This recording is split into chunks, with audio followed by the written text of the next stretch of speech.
DDD stands for Degenerative Disc Disease, which is a condition which affects your intervertebral discs, and basically they're getting damaged little by little, and they don't get better because these discs are the only tissues in your body that are neither supplied by nerves nor by blood vessels.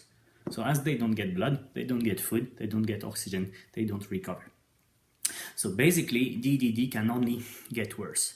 And what we try to do from a therapeutic standpoint is to influence the rhythm of the degeneration. And I'd like to make this video for Melissa, because she is actually wondering whether she can run or not, / how she can run or not. And this provides us a great example of how to think of these things that can't get any better. The first point I'd like to make is that you shouldn't look back. For example, you shouldn't say, well, I have this because my dad had the same, and in the family we have bad genetics. Well, who cares about your genetics? You can't change it. So don't spend any energy or time on things that you cannot change anymore. Second advice is let the doctors deal with the symptoms. I mean, basically, they can really trigger a specific disc, a specific spot, a specific something, but they will always intervene on the symptoms, never on the causes. You are the only one who can intervene on the causes, but you cannot intervene as locally as a doctor or a manual therapist can do. Whatever you will do will always have a regional effect. I mean, at best, you can target your lower back, but you can never target the disc between L3 and L4. Your job is to deal with what we call the perpetuation factors, which is basically oil on the fire. Due to our daily activities, we do create load on our discs. That's completely normal, As long as there will be gravity, there will be load on our discs. Question is, how much do we load them, and do we actually overload them in comparison to what they can bear? Oil on the fire, i.e. perpetuation factors for DDD, are, I would cite two. I would say it's excessive disc compression, and it's disc torsion, like this. Torsion is these rotations. Why? Because the rotations, they wear off the outer part of the disc, and therefore they make them age quicker than normal. So one first thing to do is to identify in all your daily life activities all the situations in which you have repetitive torsions. Now let's focus on compression. Compression, as you see, can come from above. That's your weight, and that is the weight of your baby, or if you're a firefighter, say, why not, of the power tools that you use for decarceration and things like this. So that's pressure coming from above, and that is why, if you're overweight, your doctor will advise you to lose weight. Pressure can also come from below, and that is shocks and vibration, which is particularly relevant for you as a runner. And pressure can come from both, and that is usually due to muscle strain, because the muscles, they run from one vertebra to the next one, the next one, the next one, 3 segments like this. So when muscles contract, they will exert compression on the spine. Okay? So basically, your job will be to say, okay, how can we limit all these sources of compressions again throughout all your daily activities? I don't know your daily activities, and only one, which is running. So let's take this as an example. If you run on asphalt, you will have more shocks and vibration than if you run on a softer ground, say in the forest, for example. So that is one way of reducing compression.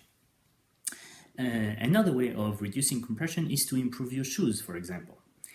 And all that will make you able to actually run for longer with the same load on the discs.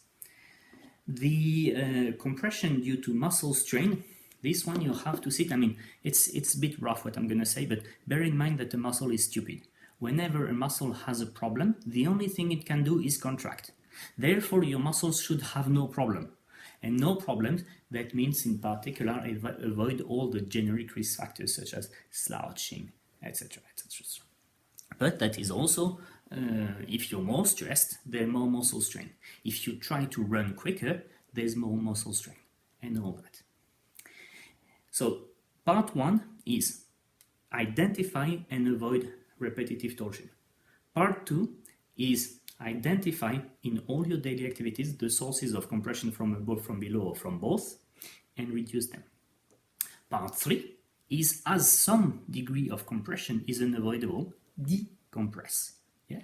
Decompress is stretching your spine, and I'll put in the comment the link to the video on how to decompress the spine.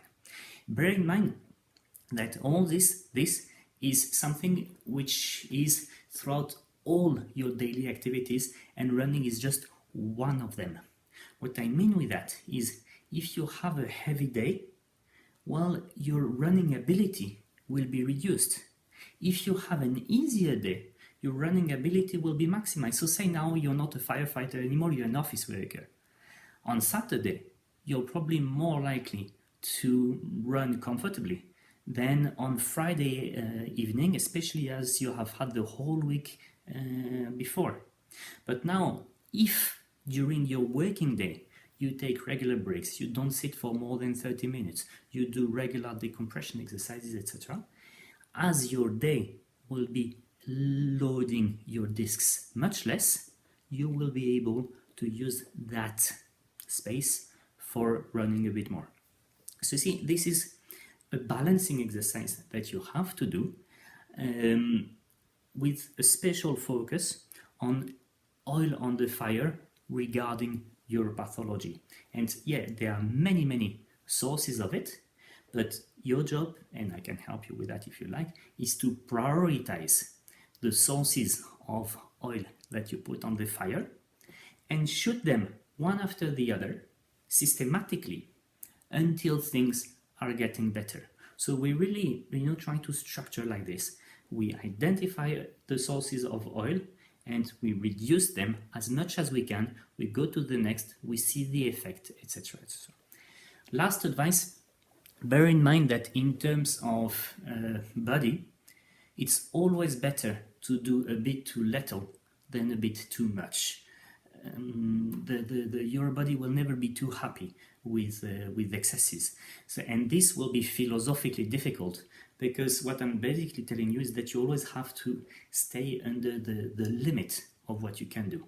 And the trick is, but how can I know where the limit is if I never reach it? Yeah. So basically the idea is you try to make some standard tests. You go running, say, for the next 2 weeks, only on Tuesday, always on the same route for 20 minutes. And if you feel okay for 2 weeks running for 20 minutes, then you increase to 25 and see if you're still okay. If you're not okay, you go down to 20 and this is your limit for now. And you can redo the test in 6 months to see, or 3 months, to see how things are going. So bear this in mind, always stay below the limit. Okay, I'm never too far away if you need more advice, so just let me know. Take care, enjoy your weekend.